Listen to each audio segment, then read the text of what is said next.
And how are we supposed to embody, increase, multiply, live in abundance if we are not our best selves?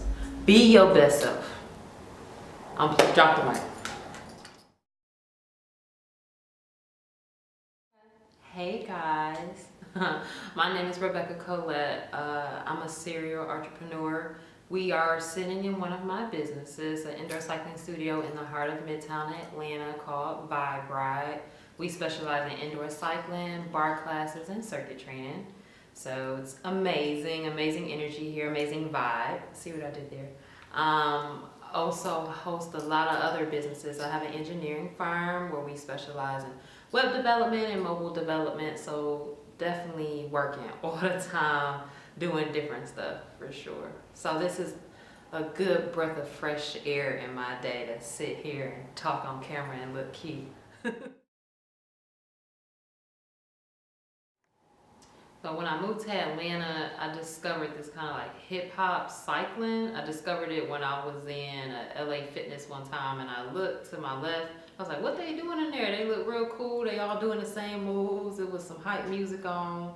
And I started cycling like 2 or 3 times a week, dropped 100 pounds, and really discovered that there wasn't a place in Atlanta that just did this hip hop type cycling.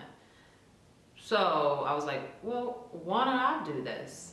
You know, people always coming to LA Fitness. It's so inconvenient. You gotta wait in a line an hour or 2 ahead of time. Sitting in this big gym. It's dirty. It stinks. The stereo always breaking. The bike's always breaking. Let me do what they're doing better.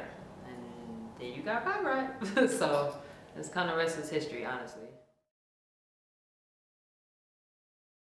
So I remember I was in Chicago. I was in business school. It's around a little over 300 pounds. And I literally woke up one day at like 5 o'clock in the morning, bright and early. And I was like, enough is enough. I'm tired of trying to hide my roles with certain types of blazers and jackets. I'm tired of being self-conscious and having low self-esteem. I'm tired of being out of breath, going from one room to the next.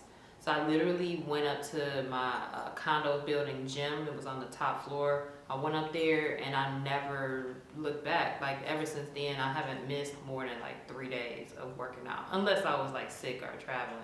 But it really was just like, you know, it wasn't anything from a doctor. It wasn't anything from anybody else. It was just me looking at myself like I feel and look disgusting.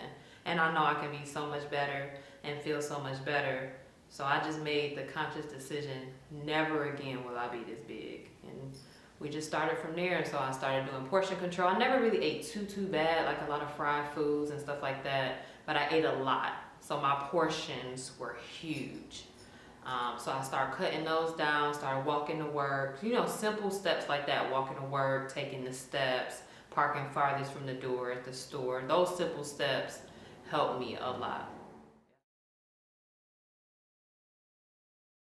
I don't want to seem too simple, but just do it. I mean, you know, where you are now, it's nowhere to go but ahead. You know, it seems very hard to lose that 30 pounds, those 50 pounds, those 100 pounds.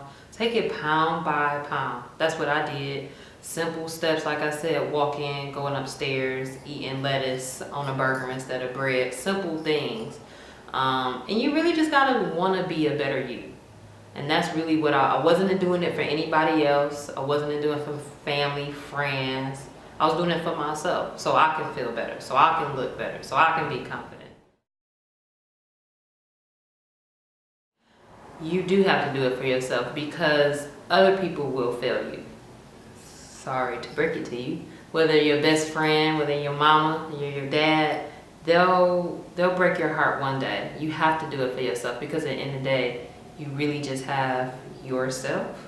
And at 5 a.m. when you don't want to wake up before the sun comes up, but you want to go to a spin class, who else is going to push you and kick you out the bed? Yourself.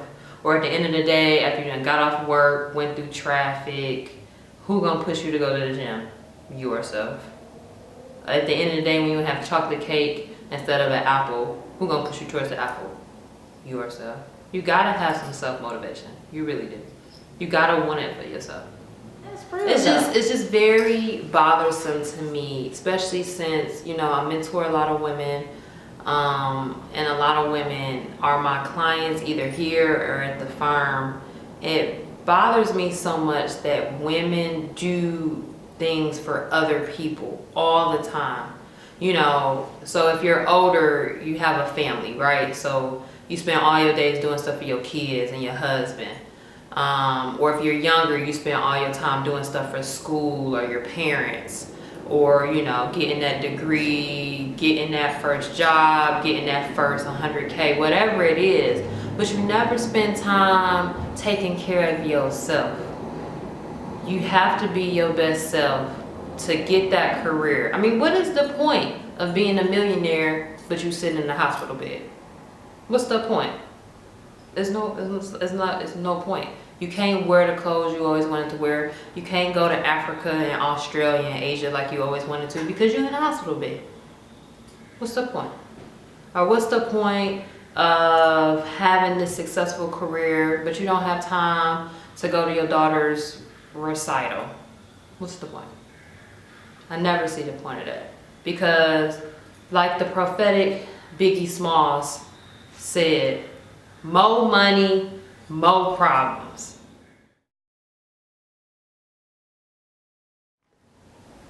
Another thing that I think is really important for especially women and brown women to know is that it's possible to be sexy, feel sexy, be successful, have a social life, have a successful career.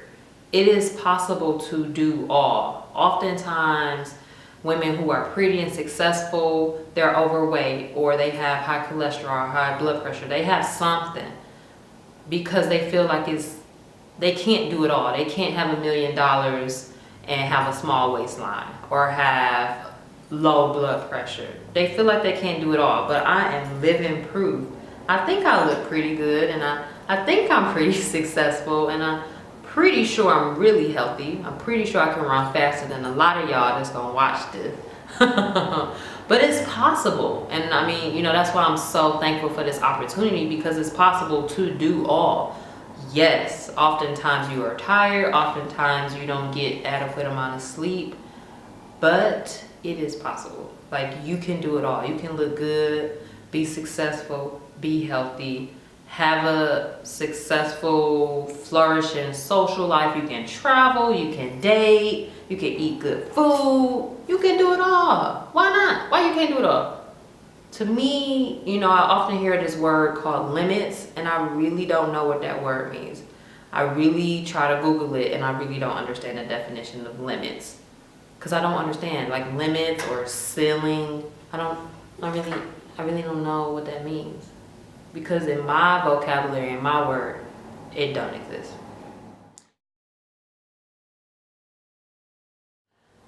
Through failure, falling so many times and getting back up. Like the song Donnie McClurkin, we fall down but we get up. I have literally failed. You see me here looking cute with the makeup and the lipstick, sitting in my business, but people don't know I used to be homeless. Oh, you know my weight loss story. I've went through domestic violence. I've had my savings account wiped out. I have been through it all. I have lived in my car and took showers at random gyms. But you would never know that, because look at me now. I don't, like the old folks say, I don't look like what I've been through, but I really don't. And so through all those trials and tribulations of falling and getting back up, I'm like, wait a minute. I'm stronger because of I failed. It's just like a scab. I'm like a living scab. So going through all those failures, falling down, getting back up, falling down, getting back up. And every time I got back up, I realized that I didn't die. And so since I didn't die, it must mean there's something else for me to do. So that's what I'm doing. I'm doing it. Doing it well. Time management is very important. I live by a calendar on my phone. Self-care is very important. Plug. I really do appreciate the time that I have for myself, whether it's getting my nails done, whether it's working out. That's my favorite time of the day, when I get to work out with my headphones on, listening to my trap music and just getting in. Sleep is so important. When I get to eat food that really makes me happy, because I'm still a fat kid, food makes me happy. When I get to hang out with close friends of mine and just laugh and don't have to talk about work or business, we can just chill and vibe out. That means a lot to me. So I make sure I integrate that stuff. So I travel a lot too. I make sure I integrate that. Eating out, working out, get my makeup done, get my nails done in the midst of running the businesses. Because if I didn't have those little Becky moments, as I call them, I probably would go insane. I would have a head full of gray hair. I would be sick all the time. I would be unhappy. But I'm a ball of energy. People are like, how you a ball of energy? You be getting 3 hours of sleep. It's my passion, one. And two, them little Becky moments. Like right now is a little Becky moment for me. It's a breakout of my day of sending emails and being in front of people, speaking. Because this is a little Becky moment for me. This is therapeutic for me, to talk to people and talk to women about doing dope shit.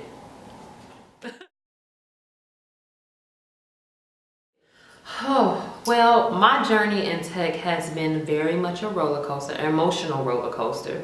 Oftentimes I'm the only woman, one, and more oftentimes I'm the only brown woman on my team, in the building.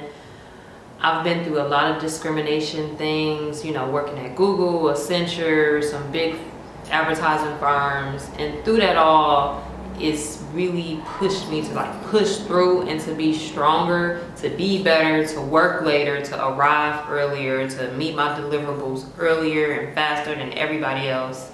And so now leading an engineering firm where, I mean, I'm the boss, you know, not necessarily the face, because I like to be behind the scenes. But even me being behind the scenes, that's strategy. I oftentimes don't tell people I'm the boss because of the side eyes that I've gotten in the past of, oh, you're the boss? You young black woman from Detroit, you're the boss? So oftentimes, you know, I've sent my white male counterparts out there to do the sales work or to do work, and I just sit in the background. You know, just coming from years of experience, it's better that way. It allows me to actually do work and not go out and deal with foolery.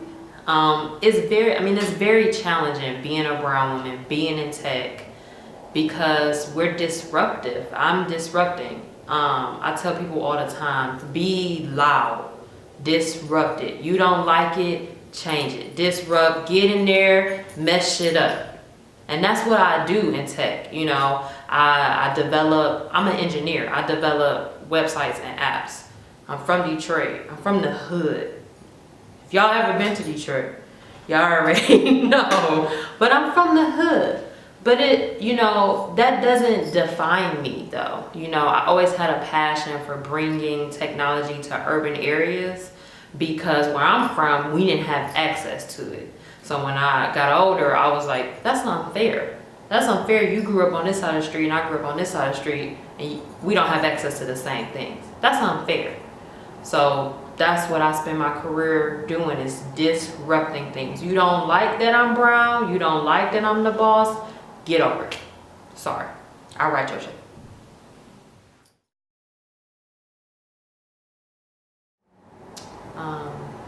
I live my life by knowing my purpose and my ministry, why God has created me.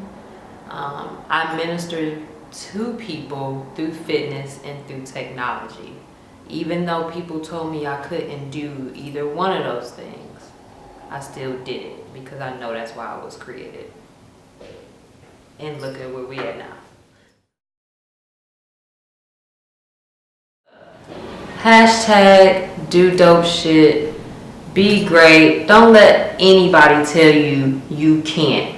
Can't should not be in your vocabulary. Limits should not be in your vocabulary. A ceiling should not be in your vocabulary. You gotta push through. You know what I'm saying? Oftentimes people see this end result, you know what I'm saying, this makeup, this pretty wall behind me, these lights, this interview, and think like, oh, it must be, no. People don't realize I was in the EBT office in 2016. I ain't talking about years ago. It was this year. I was eating with food stamps. It was this year. It wasn't years ago. But God's timing is the right timing, but you have to be strong. And another great saying of mine is, women, a lot of times brown women, we complain about having heavy loads. But another thing our Creator told us is that He will never give us any more than we can bear. So I always used to pray to God, like, I can't handle all these bricks. I can't handle being homelessness, getting my ass beat. I can't handle being broke, using an EBT card. I have 2 master's degrees. I'm in a food stamps office with 2 master's degrees. What you mean? And God used to always tell me, I put all these bricks on your back because you can handle it.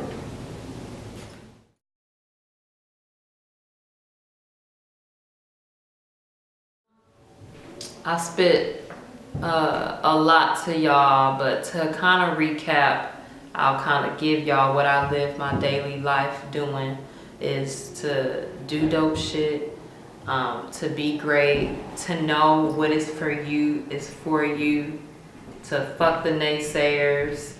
You were put here for a purpose. Can't nobody take it away. And no matter how hard it may seem, no matter how broke you may be, God's timing is the perfect timing, not your timing. And whatever your higher power you believe in, or whether your higher power is yourself, always know, don't get discouraged by timing. I think oftentimes people give up because it's not happening when they think it should happen.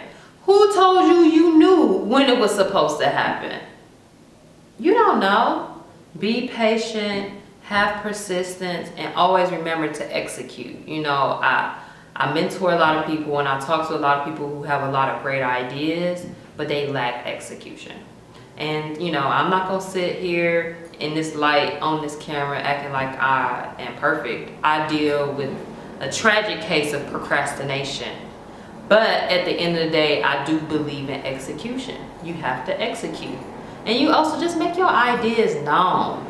Put them into that atmosphere. Go out there and get mentors. I wish that I had mentors when I was going through this career journey and through this personal life journey. Women who have been through it, men who have been through it, brown people who have been through it, white people who have been through it. I didn't have it, so that's why I choose to be a mentor now. But get you a mentor, somebody who's done what you've done, who's been where you've been, because you don't ever want to reinvent the wheel. The wheel exists out there. Somewhere in a small corner in the country, somewhere it exists. And if you can just gain access to it, it could just eliminate so much. I just really want people to know, just be great. It's possible. Don't think that how I am, what I do, don't think what Oprah does, don't think what Serena Williams does is so unattainable. They regular people just like you, just like me. We all